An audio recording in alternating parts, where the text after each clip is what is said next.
Hello, welcome back to our study of Peninei Halacha, the teachings of Rav Eliezer Melamed.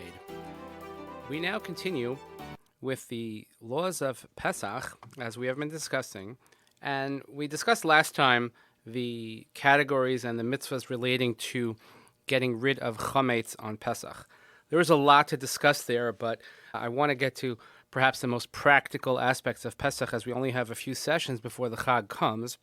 So we're going to move to chapter 4, and we're going to discuss a couple of sessions on Bedikat Chametz, the search for Chametz. Chapter 4. Zman Bedikat Chametz b'tchilas Leil Yudalid. K'fi shelamadnu b'Hilchot hashbasas Chametz, as we have learned in the laws of getting rid of Chametz, Adam shem nimtza b'rshuso Chametz b'Pesach over alav b'shnei isurim v'lo yireh alacha Chametz v'lo yimatzeh. As we discussed in our last session, that if a person has in his possession, or it's found in his possession, Chametz on Pesach, then there are two Torah violations that you cannot have seen and it cannot be found in your possession, as we have discussed. So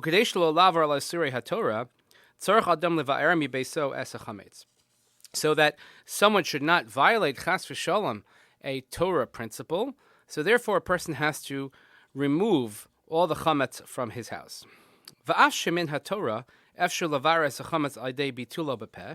and technically speaking, and as we alluded to in our last session, that Torah allows us to actually remove the chametz from our possession simply by doing what's called bittul, by nullifying, if we say the nullification formula, because after someone nullifies the chametz that is in his possession, hachametz nechshav legabav ka'afar, by nullifying, then the chametz, whatever he may have had, is now considered like dust. It's nothing, and it's not his. So it's a very simple thing. I just say the formula, bittul chametz, it's null and void to me, and boom, it's no longer in my possession. It should be that simple. And therefore, one would not, chas v'shalom, come to be in violation of the isser of bal yimatzeh. Mikal makam. However, the Torah understands human nature. The rabbis instituted that that's not enough. Just to do bittul, just to nullify by making that declaration is not enough. We also have to actually remove or clean the chametz from our homes. And there are two reasons for this. The first reason,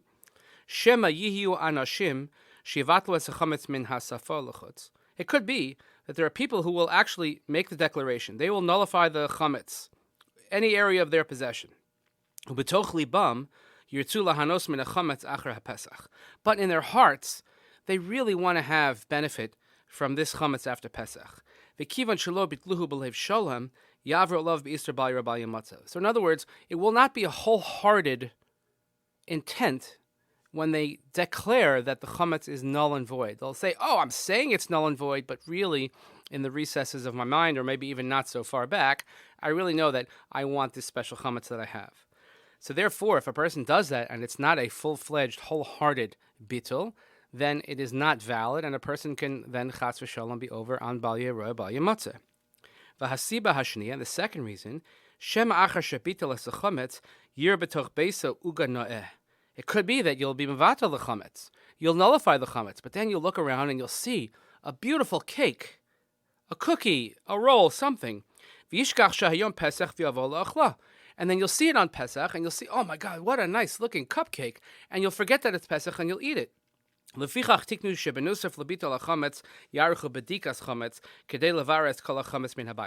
the rabbis instituted that not only do we have to do bittul, nullification, we also have to actually physically put away all the chametz that is in our possession and remove it from our midst.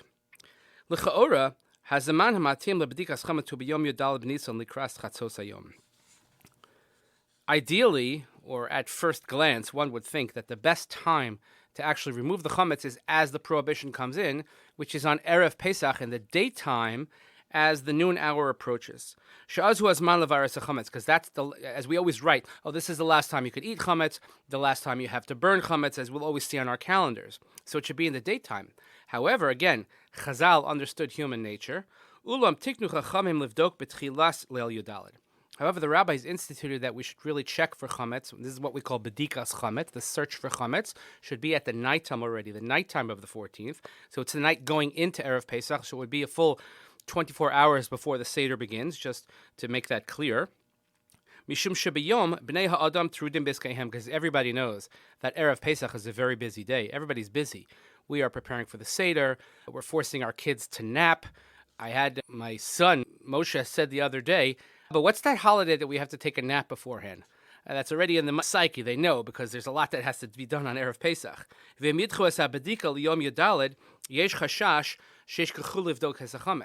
And if we would push the search for chametz off until the daytime, we're worried that you might forget about it.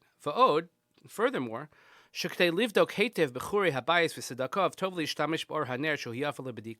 we also want to have better light, which ironically takes place at night because we have to have a candle. We have to have light that will light up the crevices, so we'll find all the places where chametz might be.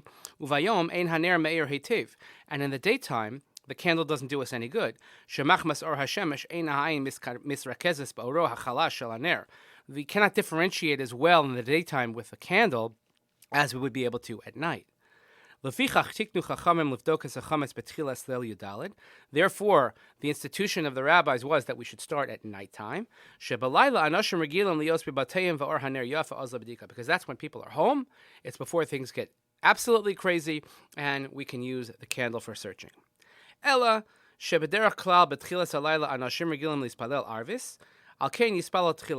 says, of course, at nighttime, we're always in shul, we're davening Marav, so therefore we should daven Marav first, because Marav is something that is more commonly done. It is a more frequently performed mitzvah, therefore that should come first. Tadir v'she'enu tadir kodem.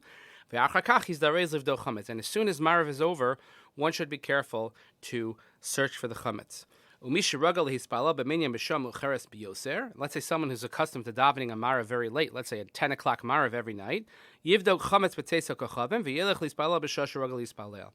in that situation, after nightfall, which might be, let's say, at 7:30 or 8 o'clock, depending on what time of year it is, he should search for the chametz first, and then go daven in his regular minyan, which is later on. Finally, Iker Chova Habedika mutelas alavi habayis. The main obligation to search for the chametz goes on the father in the home. But let's say he's working late. Let's say you know he won't be home until a later hour. He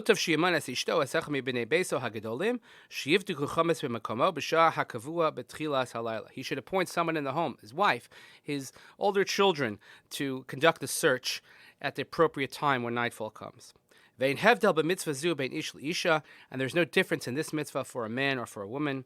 The important thing is that you have to appoint someone who is reliable, someone that will search accordingly and appropriately. And if